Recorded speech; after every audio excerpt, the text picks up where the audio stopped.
Especially want to thank the people in this room. You know, many of you are donors. Some of you are large donors. You believed in us very early. Some of you believed in us from 2015, but you believed in us. There's a lot of people out there. And 2016 was a great year. And then we did much better in 2020. We got 10 or 12 million more votes. And I don't know what happened, but I said, we're doing this again. We're going to make it too big to rig. And that's what happened. We had the best numbers anyone's ever seen in the history of the Republican Party, actually.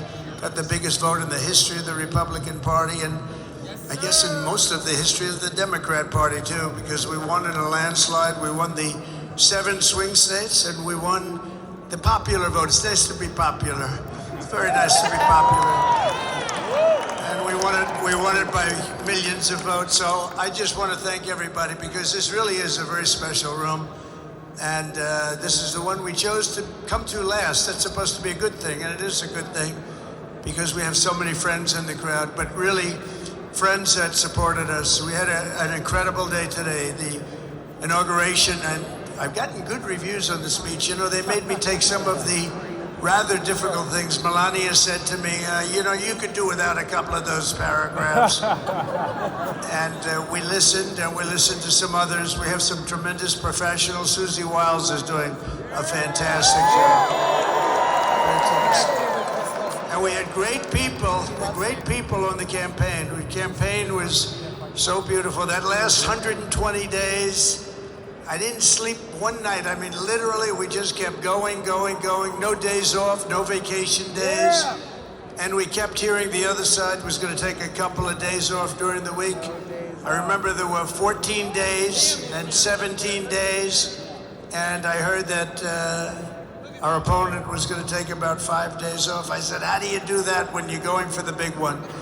But we worked very hard. And I really think we outworked them, but we also outthought them. Work is wonderful, but you have to be able to think. And now we have the job of bringing our country back, because we have the embarrassment of having other countries dumping prisoners and mental institution patients into our country with a stupid open border. As you know, the border was closed at exactly 1:05 in the afternoon today.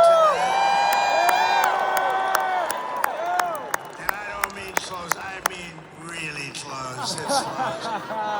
And we have no choice. It's not that I want to do this. Dwight Eisenhower, a very moderate president, has the record. He just couldn't stand when people poured into the country. He has the record for getting people out that shouldn't be here. And, you know, we're going to far exceed that. Not that I want to brag about it, because I hate having to do it. They should have never done this to our country. They should have never let this happen. You know that this is happening with countries all over the world, and you know their crime rates are going down by 10 and 15 and 20% every 6 months. Venezuela, their crime rate is down by 74.2%, because they took their street criminals, their prisoners, and their mental patients, and they brought them into the United States of America. Who the hell can think that's a good thing? But we're getting them out, and we're strengthening everything we have. We have something that nobody else has. We have more liquid gold under our feet than any other country in the world. And if you don't mind, now if you do mind, I will not do it. If you don't mind, we're going to use it. We're going to use it.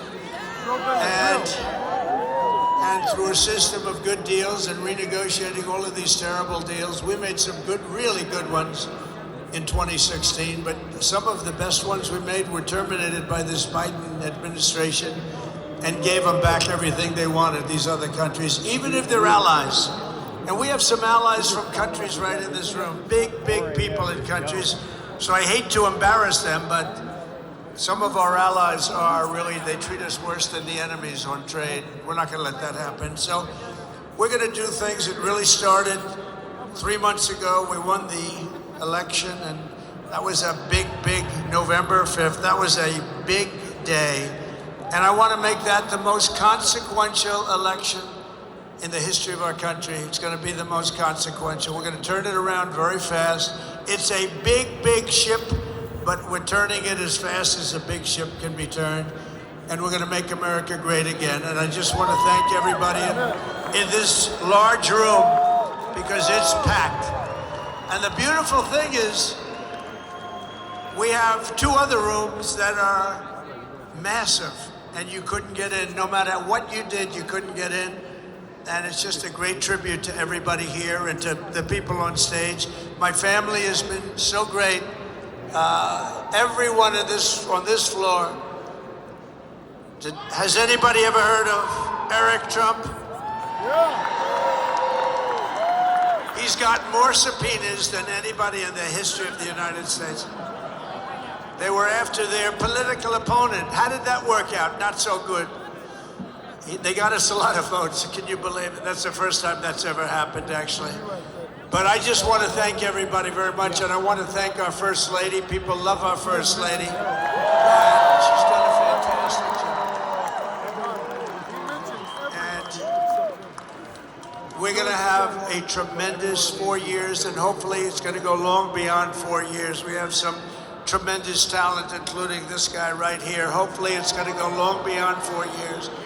So again, I want to thank you for your confidence. I want to especially thank those people, JD, that were here in 2015 before I really started. And there's a lot of them in the room, and they just stuck, and they said, we got to do it again, sir. We got to do it again. And we did it again, and we won in record fashion. So it was a landslide. It was a mandate like nobody's had before. So thank you all very much. We love you all, and we're going to do a real job for you. Thank you. Thank you very much, everybody.